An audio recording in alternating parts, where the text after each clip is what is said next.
Hey, this is Adrian. And Barry. Hi. Beatles 60 is still on hiatus. This episode is partly created using AI, but the info is all real. Today we just wanted to talk about Bluesky, so it's not even a Beatles topic today, per se. By the way, on Bluesky, please check out Synthesizing the Beatles as well as Beatles 60. We'll put the links in the description or show notes or whatever it's called. So you're curious about Bluesky, huh? Been impossible to ignore, right? Since the election. Yeah, seems like everyone's talking about it. Definitely feels that way. I was browsing user comments from Reddit. It's everywhere. I've been reading about it in blog posts. I just got the blog post from you. Yeah. So we've both found really interesting perspectives, and we're going to dive into all of it to help listeners get right up to speed on Bluesky and, decide if it's something you want to check out, why people are making the switch. I mean, the numbers are pretty wild. 15 million users now. And the reason you're seeing sane people from all over social media setting up accounts apparently is a reaction to Black MAGA, Elon Musk's destruction of Twitter, and his general Dr. Evil nature. Now and then, I miss you. Oh, now and then, I want you to be there for me. Over 1.25 million people have jumped to Bluesky since the U.S. election. 1.25 million people. And it just keeps growing every day. Just since the election, that's a whole lot of people jumping ship from X. This week, the momentum was obvious all over social media. But before we get ahead of ourselves, let's back up a bit. Right. So what exactly is Bluesky? It's unique in so many ways, but to those who haven't been following every detail, at its core, it's basically a microblogging platform. Okay? In a lot of ways, it's similar to its evil twin, X.com. The main difference being that Bluesky isn't evil. X, of course, was formerly Twitter. You post short messages, you follow people, hashtags, all the stuff you're used to. In recent years, there had been Twitter alternatives appearing, but they wouldn't grow. They'd just fizzle and die. They were often hard to use, and you'd join and not know anybody. So we had Mastodon, Diaspora, Gab, Parler, Hive, Social, Peach, Plurk. All of them sucked, and these are the networks where the action isn't, basically. Bluesky is the first to truly rival X. It is now where the action is. So that's,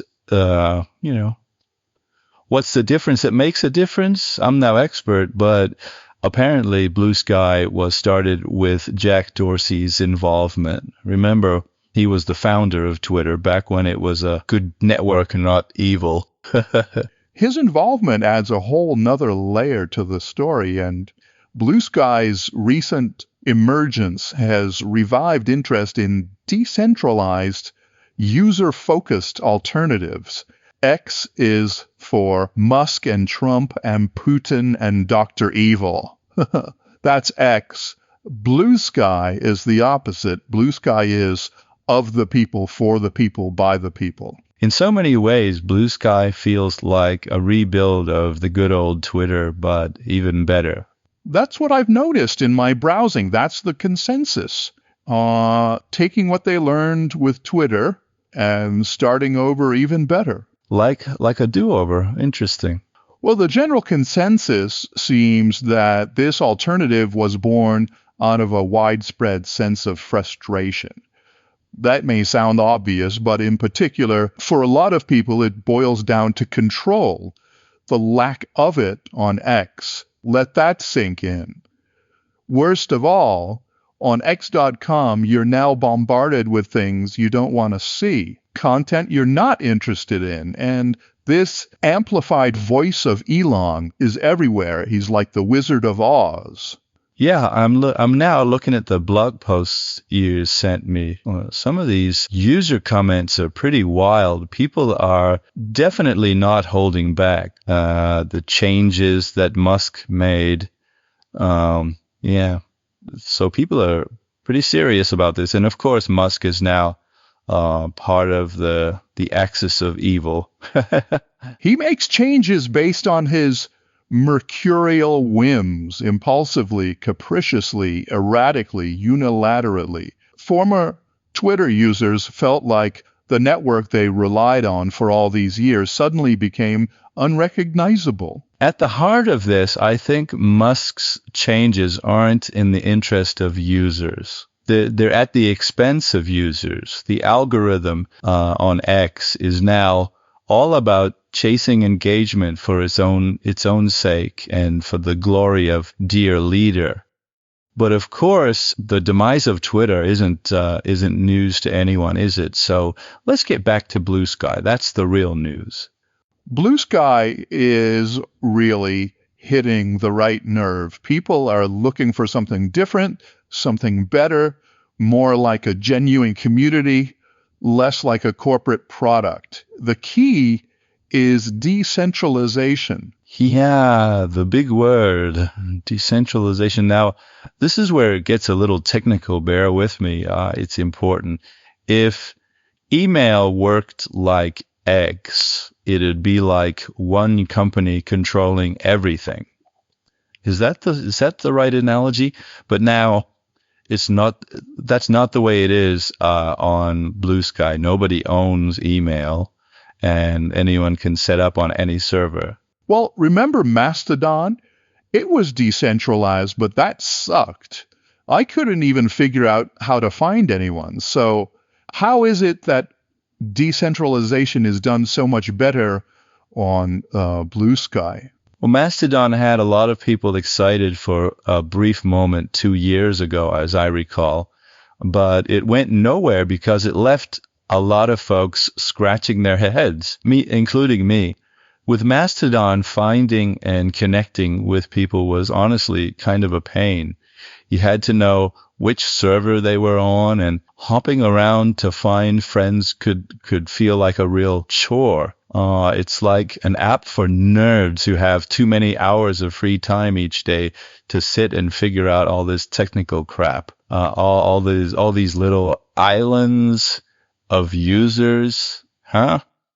Busy people will load Mastodon and wonder, social islands on different servers, federated communities, what the hell am I supposed to do with all this? You know, it was like having a job or something. What the hell? Mastodon wasn't intuitive at all. Bluesky is way, way, way more intuitive. Anyone can jump right in, connect with the right people right away. Think about it. The best web applications are intuitive, easy to use without having to think too hard. So yes, unlike X, Bluesky is decentralized, but unlike Mastodon, Bluesky's design is such that you don't have to jump through all these hoops to find people. You just log in, connect, and you go. All your friends are there. Boom, Yahoo. It's like getting the freedom of a decentralized network without all the hassle and confusion. And that's why this is 2024's big winner now at the end of the year. And that's why everyone's joining. And of course, because of the election. Right. So back to the email analogy, what Bluesky is trying to do with social media is kind of parallel.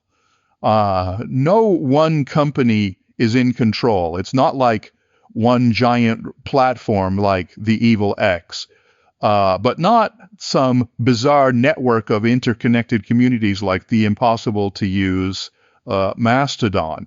It's a sensible, fair-minded, intuitive alternative to both. And everybody's joining it. Having no company in control has some really interesting implications. For one, it makes Bluesky much more resistant to censorship. Also, that means users have more control over their data and their online experience. That's what I see here. I see what you're talking about. You're not at the mercy of algorithms to decide what you see, and no more being at the mercy of a company that might prioritize profits over the well-being of its users. Does that sound familiar? So it's sort of less corporate control, more user freedom. Do I have that right? Yeah, it's the kind of network we've been waiting for all these years in so many ways. I predict it's going to end not only X, but Facebook, TikTok, all these greedy corporations telling us what we want to see, telling us what we want to buy. It's going to end that whole world, I hope. Yeah, like a global public space. People are tired of being bombarded with marketing. From what I'm reading, there aren't even any ads on Bluesky right now. Not yet, anyway, right? None. So what a breath of fresh air. To be honest, I haven't used it much, but I'm definitely gonna. Well, I've been using it. Yeah, I think the lack of advertisement goes back to that idea of decentralization. No central owners controlling the platform and pushing ads. It's like a community space where people can connect without feeling like they're constantly being sold to or being sold, really. And that definitely sounds appealing. Yeah, that's right. So, yeah, on a lot of these networks, you are the product, right? In that you're being sold to advertisers, It's such a weird thing. It's like that science fiction. What was that film? To Serve Humans. It's like, it's a cookbook that we're being served to advertisers, basically, on a lot of these networks. We are the product, and that's why it's free, like on Facebook. I think we can liken it to Wikipedia, Bluesky. It's like you said, it's of the people, for the people, by the people. We can police ourselves. Or it's like the idea of the open society, an open source. I'm definitely going to start using it. Until now, I've had only 8 followers and 11 posts. But I spent only a couple of hours on it since joining 2 months ago. So I'm gonna get back to it after this. I promise. I'm digging it. Bluesky feels like a real shift. By the way, nobody's paying us to say all this positive stuff about Bluesky. We just think it's a great idea and wanted to do our part to add a little bit to its momentum post-election, right?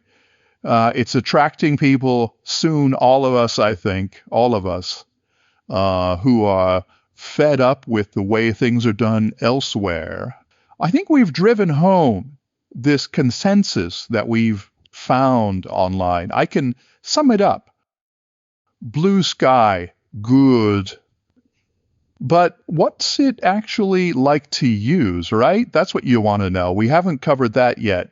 What's the experience actually like on Bluesky? I mean, what are people doing there, right? Yeah, okay, so you've used it more than me, but Reddit users were saying that Bluesky gives them this feeling of a throwback to the early days of Twitter. They mean that very positively. There's a sense of excitement, really, a feeling of genuine community, a focus on easy connection. Yeah, finally, there's a network where people are happy to be there.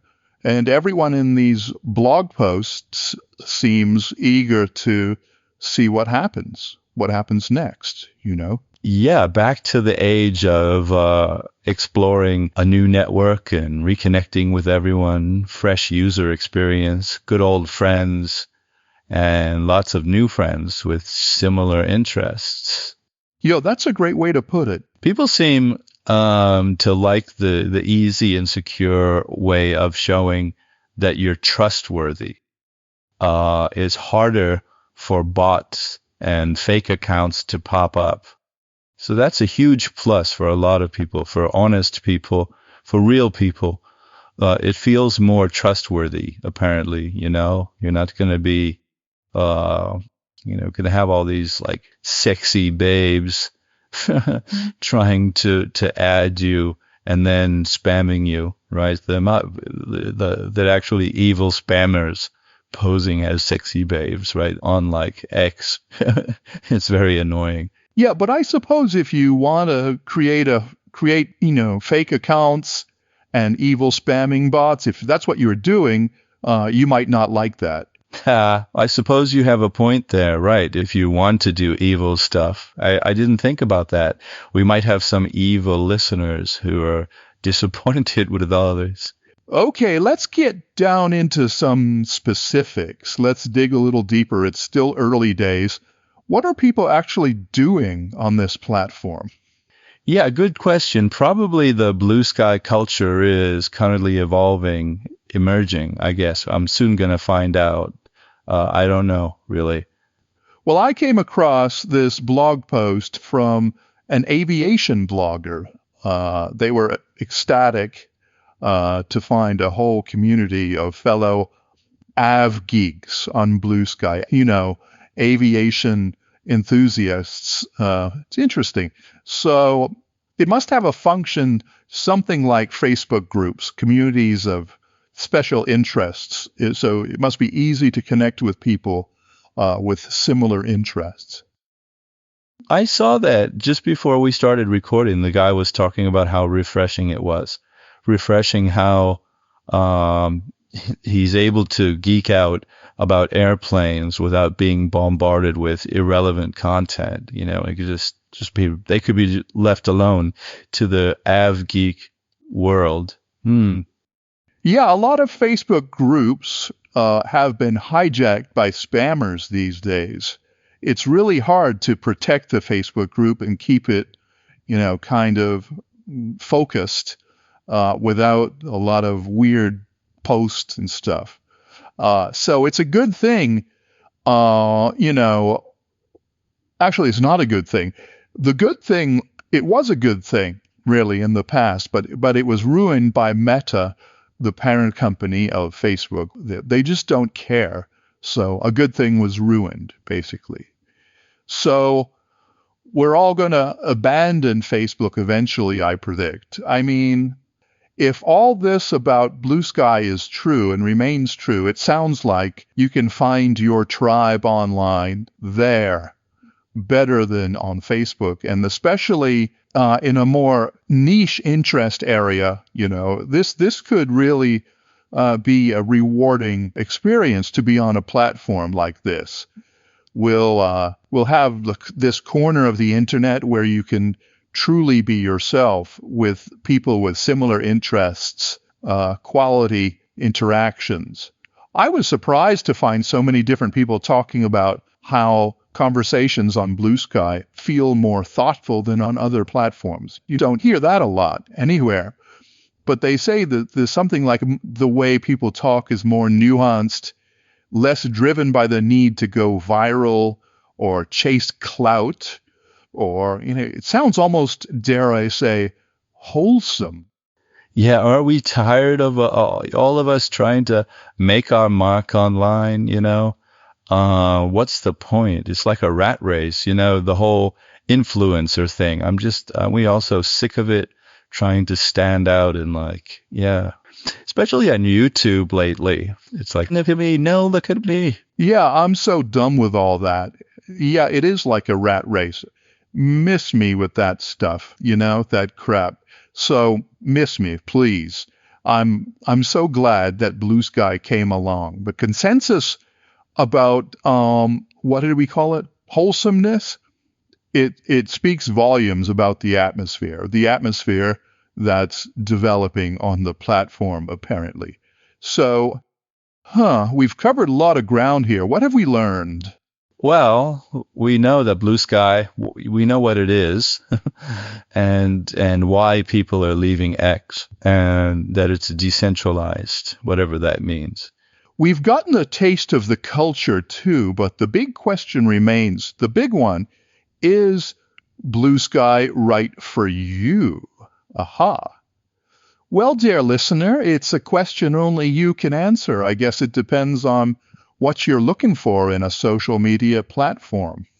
Of course, there are some potential downsides to consider too.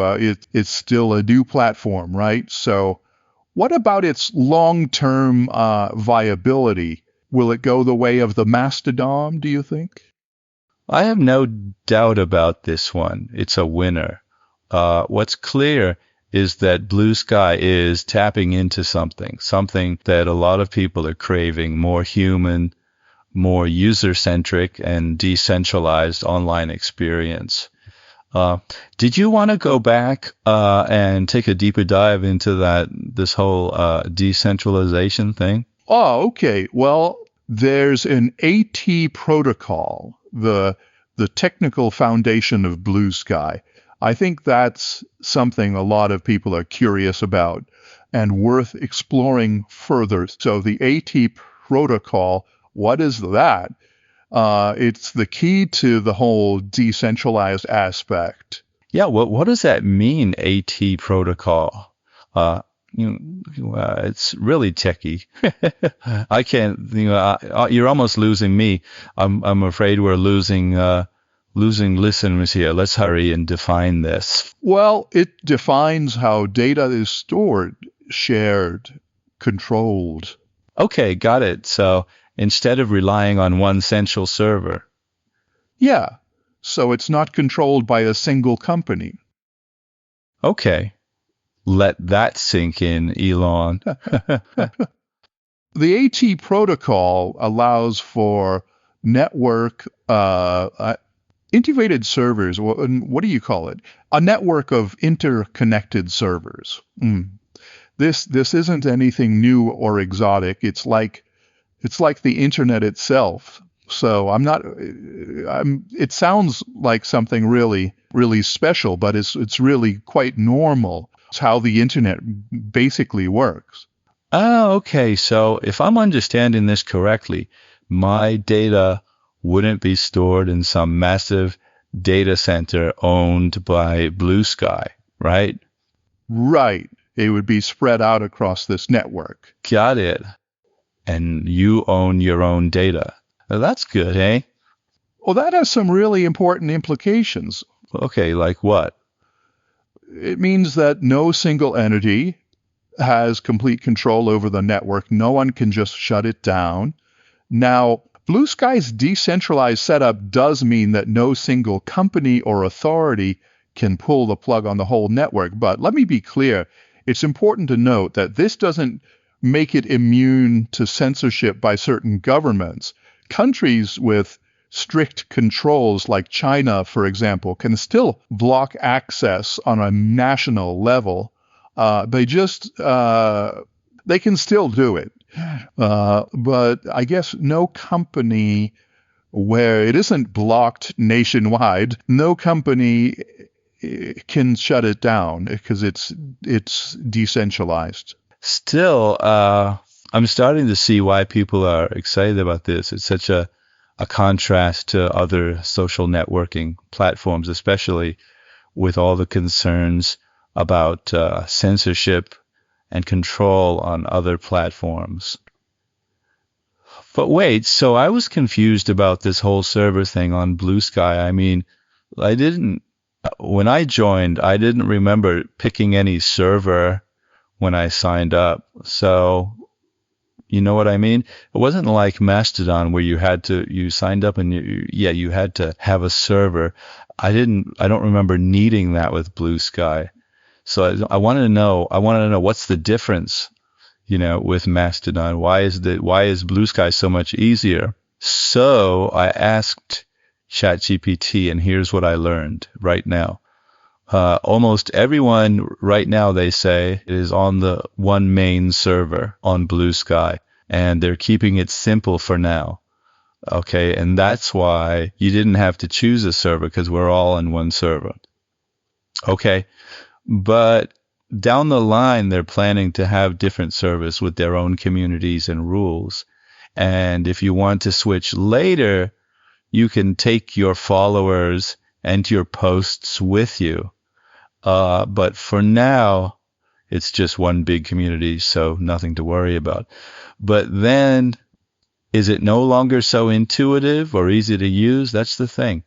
Is it like being able to pack up your digital life and move to a new online neighborhood, or is this going to be just like another Mastodon?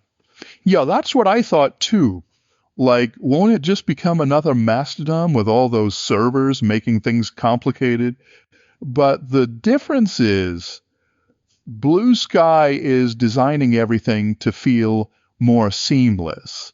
So even if there are different servers in the future, they're working to make it so you don't have to worry about all the technical stuff. You'll be able to switch servers without losing your followers or your posts, and it won't feel like a maze of disconnected communities like Mastodon sometimes does. You won't be losing your mind having to deal with it on a busy day or something. It's just going to be pretty straightforward. Oh, okay. Well, that's good. Any future challenges lurking? Well, I wonder how Bluesky will sustain itself. Do they plan to make money? The $1 million question everyone's asking right now. I'm hoping it'll run on donations like Wikipedia. It's tempting to think that I can rely on user donations or something like that. I agree. Yeah, but realistically, can that work? For a platform on this scale, I don't know. And then some people have suggested a subscription model. Okay, yeah, to use the platform, you subscribe. But if only a small percentage of users are willing to pay, it may not be enough to keep the lights on. Then we'd lose all the friends who don't want to pay or can't pay. So that wouldn't really work, would it? Why would you want to stay in a place like that where you're only with the people who are willing to pay? It's weird. So to be really fair, it should be like a quasi-public global utility, right? It would have to charge people on a sliding scale or something and let students on for free or something like that. People on public assistance can get on for free. I don't know. This has no basis in anything, but I don't know. I like the donations idea. Well, it could create a two-tiered system where paying users get preferential treatment of some sort, but that goes against the whole idea of a more equitable platform. Well, maybe a freemium model where access to the platform is free, but you can pay for additional features or services. Other platforms have struggled to find that balance.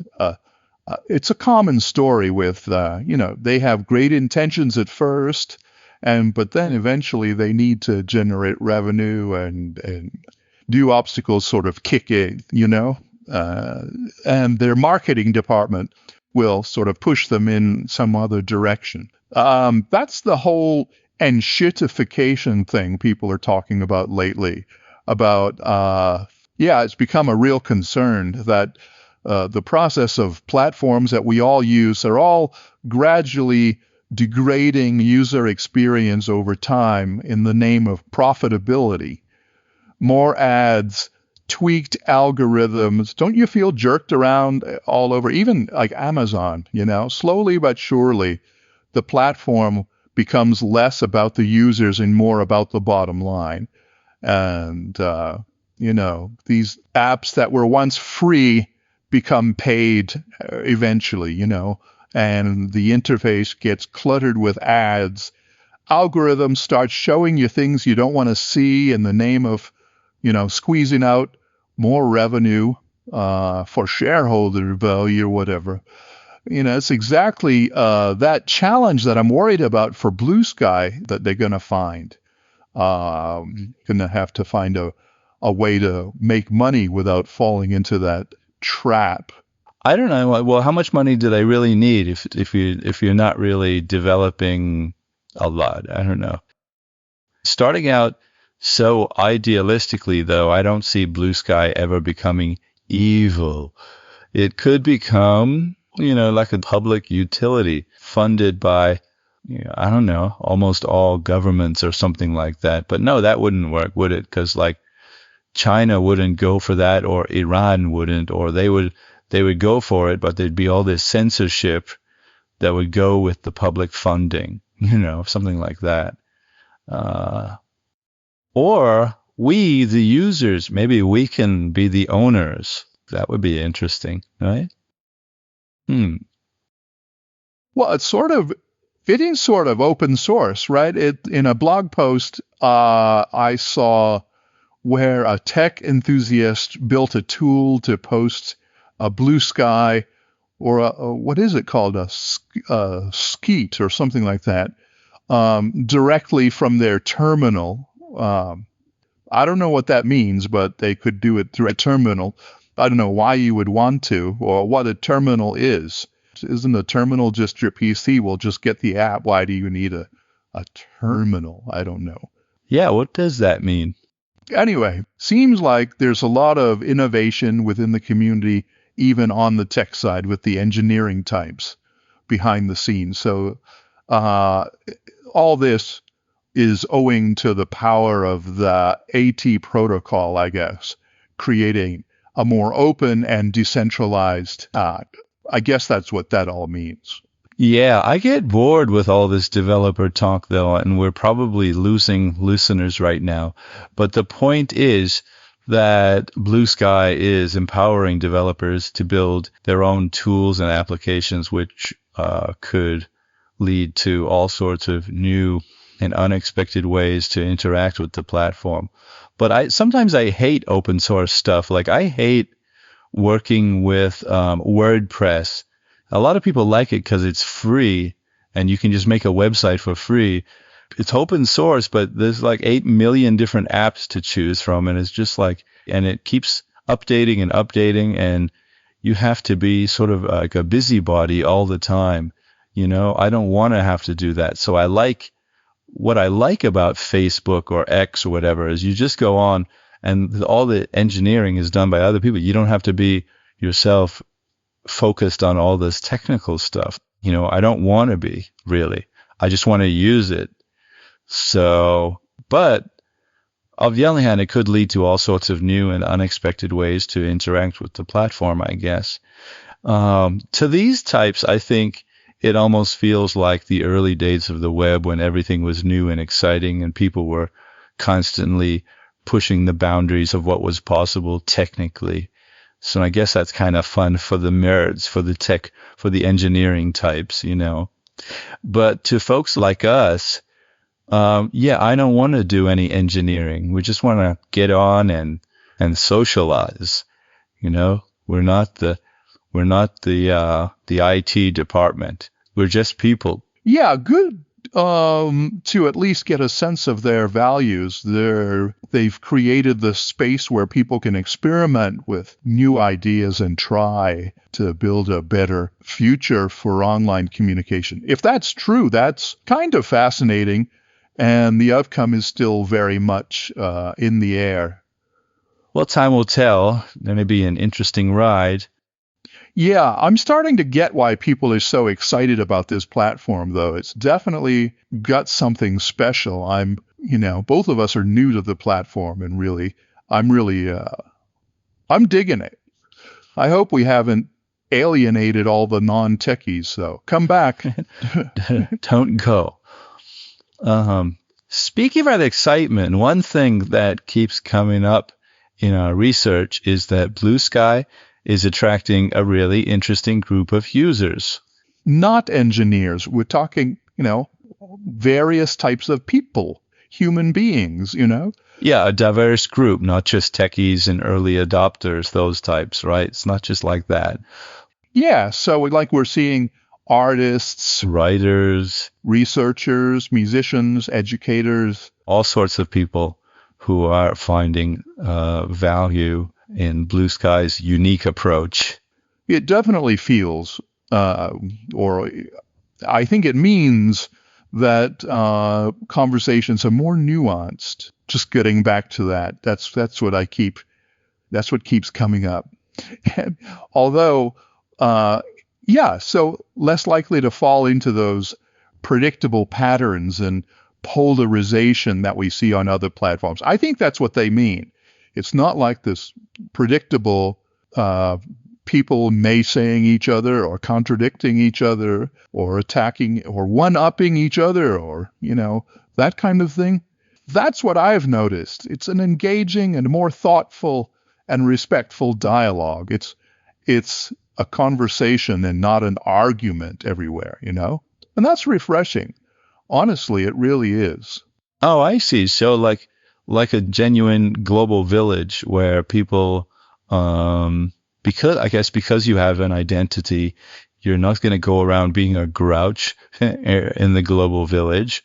You're going to sit at a cafe and have a genuine conversation, right? So everybody from the tech enthusiasts to the artists to the researchers to the educators, everyday people, it will be like a society, like a town, like a village, like a melting pot of different perspectives and ideas.